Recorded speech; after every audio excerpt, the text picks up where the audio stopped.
പെരിന്തൽമണ്ണ എന്ന് പറയുന്നത് ഒരു ഹൈടെക് സിറ്റി ആയിട്ട് വളർന്നുകൊണ്ടിരിക്കുന്ന ഒരു നഗരമാണ്. ഓരോ ദിനം പ്രതിയും വളരെയധികം ലേറ്റസ്റ്റ് ആയിട്ടുള്ള ടെക്നിക്കായിട്ടാണെന്നുണ്ടെങ്കിലും എല്ലാ രീതിയിലും വളർന്നുകൊണ്ടിരിക്കുന്ന ഒരു നഗരമാണ് പെരിന്തൽമണ്ണ. പെരിന്തൽമണ്ണയുടെ ഒരു ഹൃദയഭാഗത്തുള്ള ഒരു ബസ് സ്റ്റാൻഡ്, മൂസക്കുട്ടി ബസ് സ്റ്റാൻഡിൽ ആണ് വെള്ളം ചോർന്നൊലിക്കുന്ന കടകളിലേക്കും അവിടെയുള്ള വ്യാപാരികൾക്കും എത്തുന്ന യാത്രക്കാർക്കും ആ ഒരു ഷോപ്പിംഗ് കോംപ്ലക്സിൽ വെള്ളം നിറഞ്ഞ് കെട്ടിയിട്ട് വീഴുകയും കടകളിലേക്ക് വെള്ളം കയറി നാശനഷ്ടം ഉണ്ടാവുകയും ഒക്കെ ചെയ്യുന്ന ഒരു സാഹചര്യമാണ് ഇപ്പോൾ കഴിഞ്ഞ ദിവസം നമ്മൾ അവിടെ കണ്ടിട്ടുള്ളത്. അപ്പോൾ ഈ ഒരു ദുരിതാവസ്ഥയ്ക്ക് എന്താണ് നഗരസഭയിൽ നിന്നും ഒരു പരിഹാരം എന്ന രീതിയിൽ എന്താണ് ഇപ്പോൾ മുന്നോട്ട് വയ്ക്കുന്നത്? ഈ നഗരസഭ അധികാരത്തിൽ വന്നതിന് ശേഷം നമ്മൾ ഈ കഴിഞ്ഞ മഴക്കാലത്താണ് അത് നമ്മൾ ശ്രദ്ധയിൽ വന്നിട്ടുള്ളത്. ശ്രദ്ധയിൽ വന്ന് നോക്കുമ്പോൾ അവിടെ അത് മുൻകാലങ്ങളിൽ പൊട്ടിക്കിടന്ന ഒരു ഷീറ്റ് മാറ്റാതെ അങ്ങനെ കിടന്നതിൻ്റെ ഫലമായിട്ടാണ് ഇപ്പോൾ അത് അവിടെ ഇങ്ങനെ ഉണ്ടായിട്ടുള്ളത്. അപ്പോൾ താൽക്കാലികമായിട്ട് അതിൽ ചോർച്ച തടയാൻ വേണ്ടി നമ്മൾ ടാർപ്പായ മുകളിൽ കെട്ടി തൽക്കാലം അവിടെ നിന്നിട്ടുണ്ട്. പക്ഷേ ആ തൽക്കാലം എന്നുള്ളതൊരു ശരിയായ നടപടിയല്ല എന്ന് ബോധ്യമുണ്ട്. പക്ഷേ അത് നമുക്ക് പെർമനൻ്റ് ആയിട്ട് അത് ശരിയാക്കേണ്ട ഇതുണ്ട്. പെരിന്തൽമണ്ണ മുനിസിപ്പാലിറ്റിയിലെ പല പ്രോപ്പർട്ടികളും മെയിൻ്റനൻസിൻ്റെ കാര്യത്തിൽ വളരെ പിന്നിലാണ്. അപ്പോൾ നമ്മളിനൊരു പുതിയ ഫോർമാറ്റ് ഉണ്ടാക്കിക്കൊണ്ടുവരാൻ വേണ്ടി ശ്രമിക്കുകയാണ്. അവിടുത്തെ ടെനൻസിനെയും മുനിസിപ്പാലിറ്റി ഉദ്യോഗസ്ഥന്മാരും നമ്മളൊക്കെ കൂടിയിട്ടുള്ള ഒരു കമ്മിറ്റി ഉണ്ടാക്കി അതിന് വേണ്ട ഫണ്ടുകൾ നമ്മൾ സമയാസമയങ്ങളിൽ ഫണ്ട് ഉണ്ടാക്കി ചെറിയ ചെറിയ പ്രശ്നങ്ങൾ തീർത്ത് മുമ്പോട്ട് പോകാനാണ് ശ്രമിക്കുന്നത്. മറ്റെന്താ വെച്ചാൽ ഇപ്പോൾ അവിടെ എസ്റ്റിമേറ്റ് എടുത്തപ്പോൾ ഒരു 15 ലക്ഷം ഉൾപ്പെടെ വർക്കാണ് ഇപ്പോൾ അവിടെ വരുന്നത്. 15 ലക്ഷം ഉൾപ്പെടെ വർക്ക് അവിടെ ചെയ്തേ പറ്റുള്ളൂ. പക്ഷേ അത് ചെയ്താൽ നമുക്ക് മെയിൻ്റനൻസ് നടക്കണം.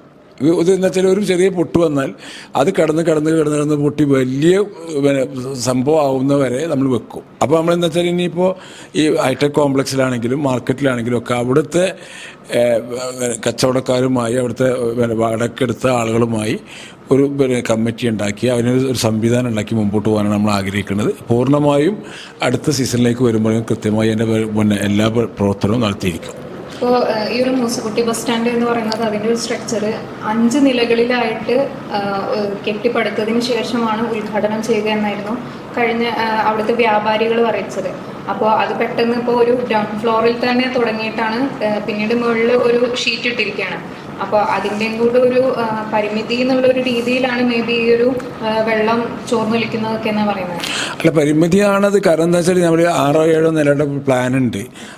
ആ ബിൽഡിങ്ങിൻ്റെ ഫൗണ്ടേഷന് വേണ്ടി മുനിസിപ്പാലിറ്റി ചെലവാക്കുന്ന 34 കോടി രൂപയാണ്. ഞെട്ടിക്കുന്ന സംഭവമാണ്. 34 കോടി രൂപ മുടക്കിയ ആ സ്ഥാപനത്തിൽ നിന്ന് നമുക്ക് ഏറെക്കുറെ 2 ലക്ഷം രൂപയാണ് മാസം വരുമാനം കിട്ടുന്നത്. അതൊരു ഏറ്റവും മോശമായ ഒരു സാമ്പത്തിക കൈകാര്യമാണത്. അപ്പോൾ ഇനി മുകളിലേക്ക് ഒരു 5 നില എടുത്തേ പറ്റൂ. അതെടുത്ത് കഴിഞ്ഞിട്ടുണ്ടെങ്കിൽ, കാരണം ഇത് ആരെ പൈസയെങ്കിലും ജനങ്ങളെടുക്കുന്ന നികുതി പണത്തിലാണ് നമ്മൾ ആ 34 കോടി രൂപയാണ് എൻ്റെ ഫൗണ്ടേഷന് വേണ്ടി ചിലവാക്കിയിരുന്നത്. അതിനെനിക്ക് അഭിപ്രായങ്ങളൊക്കെ ഉണ്ട്. പക്ഷെ അതിനേക്കാൾ അപ്പുറം ആ പണം മുടക്കി എന്നുള്ളതൊരു വസ്തുതയാണ്. ആ പൈസ മുടക്കുമ്പോൾ ഈ പറയുന്ന വിഭാവനം ചെയ്ത എഞ്ചിനീയർമാരും അതുപോലെ ആർക്കിടെക്ട്സൊക്കെ ആയിരിക്കുമല്ലോ ചെയ്തിട്ടുണ്ടാവുക. അപ്പോൾ അവർ ചെയ്യുമ്പോൾ അവർ 6 നിലക്ക് ഉള്ള സ്ട്രെങ്തനും അതിനുള്ള ലോഡ് എടുക്കാനുള്ള സംവിധാനമൊക്കെ ചെയ്തിട്ടാണ് ചെയ്തിട്ടുണ്ടാവുക. എന്നാൽ കേവലം ഒരു ഫ്ലോർ എടുത്തിട്ട് സംഗതി അവസാനിപ്പിച്ചു. അല്ല, ഈ 34 കോടി റുപ്യ ചിലവാക്കി ഫൗണ്ടേഷൻ ചിലവാക്കുന്നത് 6 നിലക്ക് വേണ്ടിയിട്ടാണ്. പക്ഷെ ഒരു നില ഉണ്ടാക്കിയിട്ടുള്ളൂ. അപ്പോൾ ആ ഒരു നില ഉണ്ടാക്കി കഴിഞ്ഞാൽ നമ്മളെ റവന്യൂ ഇല്ലല്ലോ. ഒരു ഫ്ലോറിന് റവന്യൂ ഇല്ല നമുക്ക് കിട്ടുന്നുള്ളൂ. അപ്പോൾ 6 നില ഉണ്ടാക്കൽ നിർബന്ധമാണ്. അപ്പോൾ അതിന് നമ്മളിപ്പോൾ ഗവൺമെൻറ്റും നമ്മളതുപോലെ നമ്മുടെ അർബൻ ചാലഞ്ചും ഒക്കെ ആയിട്ട് നമ്മളൊരു പുതിയ സംവിധാനം നമ്മൾ ആലോചിച്ച് ഒരു പദ്ധതി നമ്മൾ രൂപകൽപ്പന ചെയ്തുകൊണ്ടിരിക്കുകയാണ്. ആ പദ്ധതി നടപ്പിലാവുന്നതോടുകൂടി ഇത് 6 നിലയിലേക്ക് മാറും. അത് വിചാരിച്ചിട്ട് ഇപ്പോൾ ഈ ഗ്ലാസ് ഷീറ്റ് മാറ്റുന്ന വിഷയമല്ല ഞാൻ പറഞ്ഞത്. ഗ്ലാസ് ഷീറ്റ് വിഷയം വേറെ. പക്ഷെ നമ്മൾ ഒട്ടും വയബിളല്ലാത്ത രീതിയിലാണ് അതിൻ്റെ ഒരു സ്ട്രക്ചർ. കാരണം അത് നമ്മൾ പണി പൂർത്തിയാക്കാൻ തീരുമാനിച്ചാൽ പണി പൂർത്തിയായിരിക്കണം. ഇതിപ്പോൾ എന്താ പ്രശ്നം എന്ന് വെച്ചാൽ 20% പണി തീർത്തു. അതിന് ഭീമമായ സംഖ്യ അതിൻ്റെ ഫൗണ്ടേഷൻ വർക്ക്. ആ കാണുന്ന ഏരിയ മുഴുവൻ കോൺക്രീറ്റ് ആണെന്നാണ് ഇപ്പോൾ ഇവിടുത്തെ ഉദ്യോഗസ്ഥന്മാർ പറയുന്നത്. അതായത് ഇതിൻ്റെ അടിഭാഗം ഫുള്ളായിട്ട് അത് സ്ട്രെച്ച് ഏരിയ ആയതുകൊണ്ട് ഫയലിംഗ് നടത്തി അതിൻ്റെ എല്ലാ ഭാഗത്തും ഹെവി കോൺക്രീറ്റ് ചെയ്തിട്ട് ബന്ധിപ്പിച്ചതാണെന്നാണ് അവർ പറയുന്നത്. നമ്മളത് നിയമപരമായിട്ട് സാങ്കേതികമായിട്ട് നമ്മൾ അംഗീകരിച്ചേ പറ്റുള്ളൂ. പക്ഷെ അതിൻ്റെ ഒരു ഇമ്പാക്റ്റ് എന്താ വെച്ചാൽ നമ്മൾ ഇത്രയും പണം മുടക്കിയാൽ സാധാരണഗതിയിൽ 6 നില ബിൽഡിങ്ങുകളും അതിൽ പണിയണം. ആ 6 നിലയുടെ റവന്യൂ വരുമ്പോഴാണ് അത് ഒരു വയബിൾ പ്രൊജക്റ്റായിട്ട് നമ്മൾ കണക്കാക്കാൻ നമുക്ക് പറ്റുള്ളൂ. ഇതിപ്പോൾ എന്താ ചെയ്തിരിക്കുന്നത് വെച്ചാൽ ഈ വലിയ ഫൗണ്ടേഷൻ, ചെറിയ ഫ്ലോർ, അത് തന്നെയാണ് ആയുർവേദ ആശുപത്രി ചെയ്തിരിക്കുന്നത്. എത്രയോ പൈസ മുടക്കി ഫ്ലോർ, ഫൗണ്ടേഷൻ മുകളിലേക്കില്ല. ബസ് സ്റ്റാൻഡിൻ്റെ മറ്റേ ഇൻഡോർ മാർക്കറ്റ് വലിയ ഫൗണ്ടേഷൻ, ഫ്ലോറില്ല, എല്ലാം സ്റ്റെക്കപ്പായി കിടക്കുക.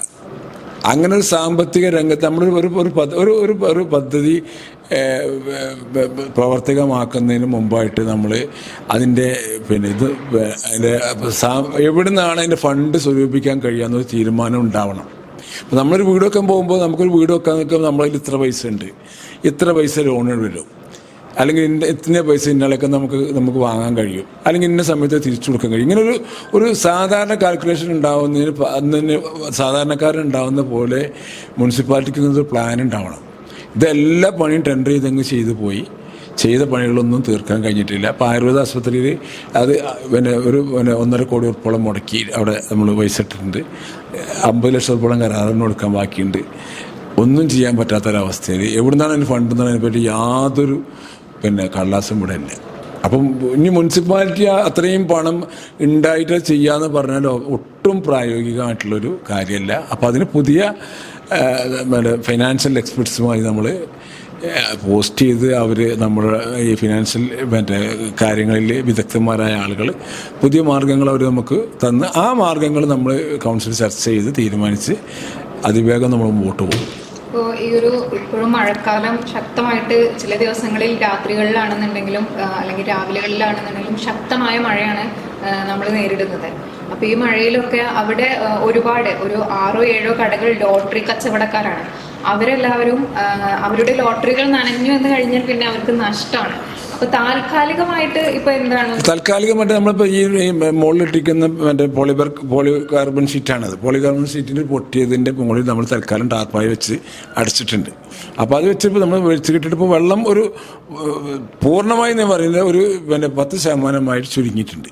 അപ്പോൾ അത് നമ്മൾ പൂർണ്ണമായി മാറ്റുക വേണം. സംഗതി അത് നമ്മളിപ്പോൾ അതിൽ അവിടുത്തെ കച്ചവടക്കാരെ അവർ പറയുന്ന കാര്യങ്ങൾക്ക് നമുക്ക് എതിർപ്പ് പറയാൻ കഴിയില്ല. അത് ഉണ്ടാവണം. പക്ഷേ നമ്മുടെ മുനിസിപ്പാലിറ്റി ഗവൺമെൻറ് സംവിധാനത്തിനുള്ള കുറേ പോരായ്മകളുണ്ട്.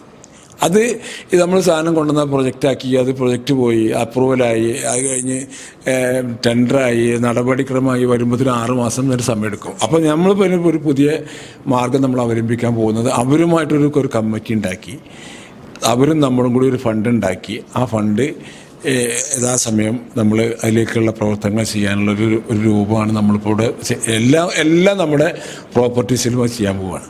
ഇപ്പോൾ ഹൈടെക് കോംപ്ലക്സ് നിങ്ങൾക്ക് അറിയാലോ, അവിടുത്തെ സ്ഥിതി വളരെ പരിതാപകരമാണ്. അപ്പോൾ നമ്മളതിന് പദ്ധതിക്ക് പണം വെക്കാം. പക്ഷേ പണ്ടത് പണം വെച്ചാൽ DPC പോയി അംഗീകാരം കിട്ടി, അത് കഴിഞ്ഞ് എസ്റ്റിമേറ്റ് ഉണ്ടാക്കി, AS കിട്ടി, TS കിട്ടി, ടെൻഡറായി വരുമ്പോഴത്തേനും ഒരു കൊല്ലം പിടിക്കും. അപ്പോൾ അതിൻ്റെ ഇതും വരാതെ രീതിയിൽ നമ്മൾ ചെയ്യാൻ വേണ്ടിയിട്ട് നമ്മൾ കൈകാര്യം ചെയ്യാൻ നമ്മൾ ആലോചിക്കുന്നുണ്ട്.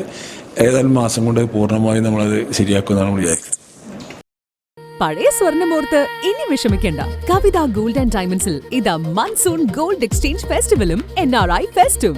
നിങ്ങളുടെ പഴയ സ്വർണം ഇപ്പോൾ 100% മൂല്യത്തോടെ ഒട്ടും നഷ്ടമില്ലാതെ മാറ്റിവാങ്ങാം. 1 പവന് 1000 രൂപ അധിക ലാഭവും. കൂടാതെ വെറും 5% നൽകി ഇപ്പോൾ അഡ്വാൻസ് ബുക്ക് ചെയ്യാം. ബുക്ക് ചെയ്ത ദിവസത്തെ വിലയോ വാങ്ങുന്ന ദിവസത്തെ വിലയോ ഏതാണോ കുറവ്, ആ കുറഞ്ഞ വിലയിൽ പർച്ചേസ് ചെയ്യാം. ഫ്രീ ഇൻഷുറൻസും ലൈഫ് ടൈം മെയിന്റനൻസും ഇതോടൊപ്പം ലഭിക്കുന്നു. കവിത ഗോൾഡ് ആൻഡ് ഡയമണ്ട്സ്. പഴയത് മാറ്റി പുത്തൻ തിളക്കത്തോടെ മടങ്ങൂ.